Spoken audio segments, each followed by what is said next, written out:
You know those difficult questions that you're afraid to ask me about the facial? Guess who's not afraid? Fatten. When you turn 40, yes, your hormones do change and your skin does change. And it changes again at 50 and then again at 60. What essentially is happening is as your estrogen goes down, estrogen is a humectant, it's a water magnet. So you will notice reduced skin elasticity, reduced plumpness, but also your skin becomes more sensitive with time. And so generally the things that you could get away with putting on your skin in your 20s, like the St. Ives scrub, for example, you can't really do in your 40s or 50s. The skin behaves differently.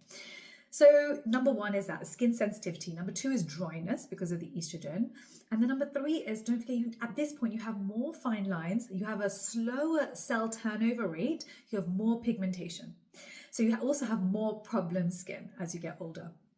So with this facial, I made it for me and I'm in my 40s, sure that a few things are happening with this. Number one, we've loaded it with tyrosinase inhibitors to prevent any PIH, post-inflammatory hyperpigmentation.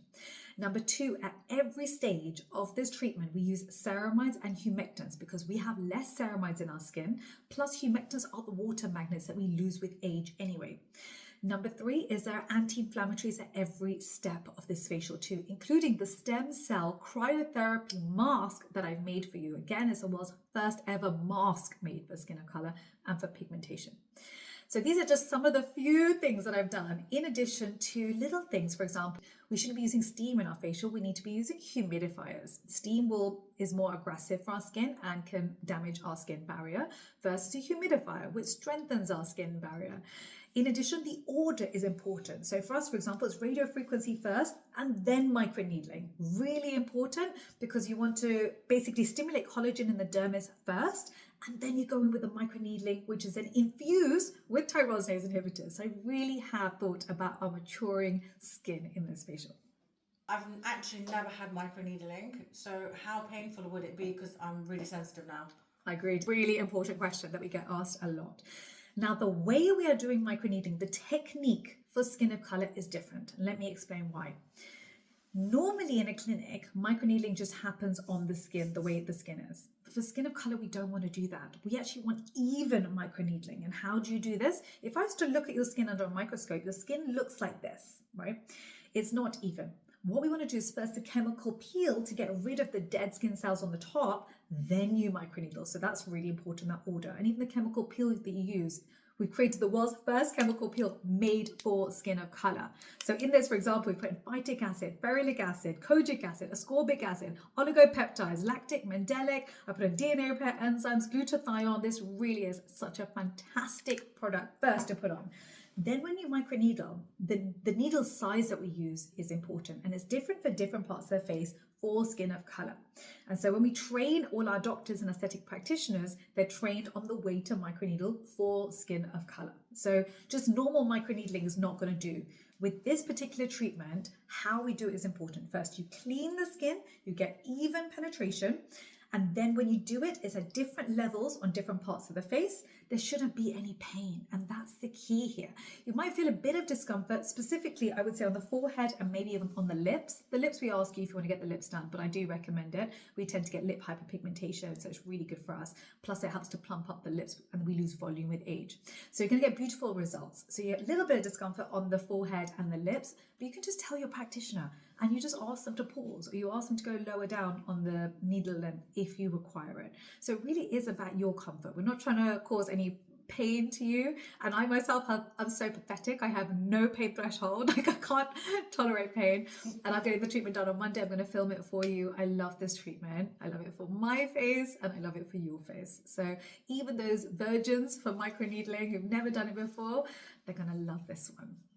My skin is normal and I've just got a bit of fine lines, a bit of open pores. I don't have any skin issues, thankfully, but what benefits will this help for me? Yeah, brilliant question. So a lot of you know that when I got my facial done for my wedding day 15 years ago, I burnt my face, and that was with a brown aesthetic practitioner.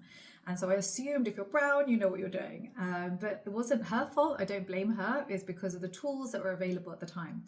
But now data has moved on. Science has moved on. Now this facial works beautifully, even if you just want some skin boosting, some skin rejuvenation, and some glow.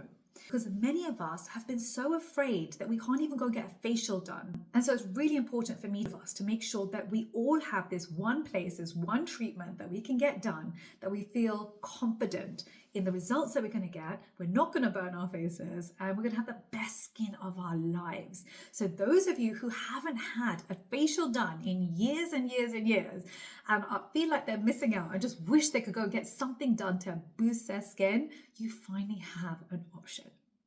I've got my friend's wedding coming up in April. When do you think the best time to start your skincare journey with this facial?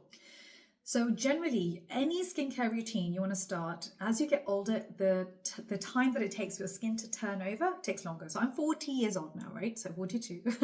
So it takes me about 40 days for my skin cells to turn over. So for me, I would really want to have at least 2 skin cells cycles, so about 80 days on one routine to get good results. Now with the facial, you start to see the best glow after 2 weeks of doing the treatment. So if you've never, tried new skincare and you're nervous, then I would do this probably about 2 weeks before your actual big event. And I probably make it the second session. I do it 2 weeks before the next big event, and you'll get even better results. I've got a 16-year-old daughter. Would you recommend this to teenagers, or would you wait for adult from 18 basically?